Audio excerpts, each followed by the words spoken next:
चला आज आपण काय बघूया, ऋण संख्या. आता माझ्याकडे दिसत आहे ती काय आहे, ऋण 9 संख्या. ऋण 9. आता ऋण 9 चा आता इथे काय आहे, धन 9 आहे. मग ही ऋण 9 ची गुणाकार व्यस्त मात्र धन 9 होते. ऋणला ऋण होत नाही. काय होते, ऋण संख्यांची गुणाकार व्यस्त ही धन 9 होते. आणि हे जर आपण अपूर्णांकात पाहिलं तर काय आहे, ऋण 9 चा गुणाकार व्यस्त अपूर्णांकामध्ये ऋण 1/9 होतो. इथं मात्र संख्या चिन्ह बदलत नाही, फक्त अपूर्णांक काय होणार 1/9. जर तुम्हाला विचारलं ऋण 9 चा गुणाकार व्यस्त काय आहे तर ऋण 1/9. आलं लक्षात.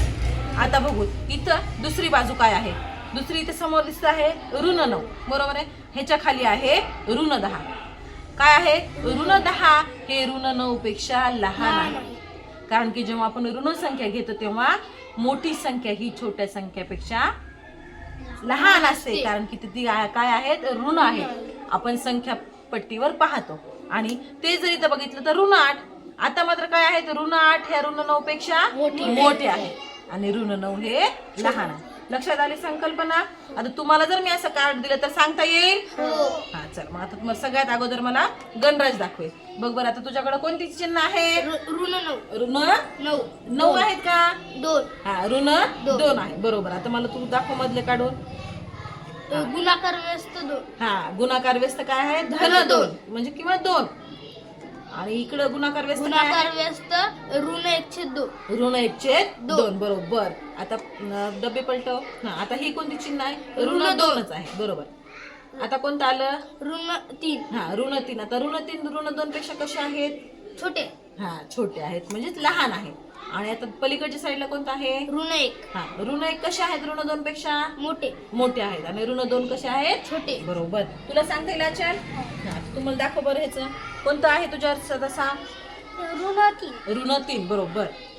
याचा गुणाकार व्यस्त 3. 3 येईल. बरोबर. आणि अपूर्णांकात हा पूर्ण खोल. हा अपूर्णांकात ऋण 1/3. हा ऋण 1/3 कशाचा आलाय, 3चा. ऋण 3चा. हा ऋण 3चा आला. बरोबर. आता डबी पलटव. हा आता ही कोणती संख्या आहे, ऋण 3 आहे. हा आता मग कोणती निघाली पलीकडं, ऋण 4. हा ऋण 4. मग ऋण 4 कसे आहेत, ऋण 3 पेक्षा लहान आहेत. बरोबर. आणि इकडच्या साईडला कोणते आले, ऋण 2. ऋण 2. मग ऋण 2 कसे आहेत, ऋण 3 पेक्षा मोठे आहेत. बरोबर. आता मला सृष्टी तू दाखव बरं. आता आपण एवढं ऋणाचं बघितलं, आता बघूया धनाचं. धन 5 याचं काय येईल बघा बरं. ही संख्या धन 5 आहे. मोठा आवाज. याचा गुणाकार व्यस्त ऋण 5. ऋण बघा धन 5 चा गुणाकार व्यस्त मात्र काय होणार आहे, ऋण 5. आणि अपूर्णांकामध्ये काय होणार, अपूर्णांकामध्ये धन 1/5 बघा अपूर्णांकामध्ये मात्र धन 1/5 होतो. इथे ऋण येत नाही. आता मागची बाजू बघ.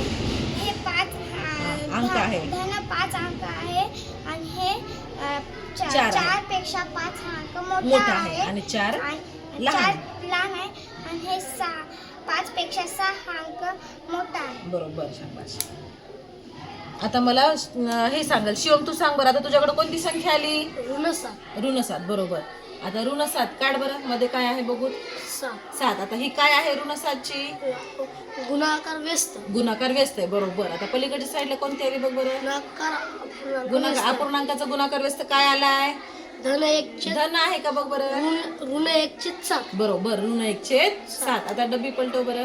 हा आता कोणती संख्या आहे वर, ऋण 7. ऋण 7. बरोबर. त्याच्यामध्ये काढ बरं. आता कोणती संख्या आहे, ऋण 8. 8. हा तर ऋण 8 कशी आहे, ऋण 7 पेक्षा छोटी आहे. छोटी आहे. बरोबर. आणि पुढं काढ ऋण 6. आता ऋण 6 कशी आहे, ऋण 7 पेक्षा मोठी आहे. मोठी आहे. बरोबर.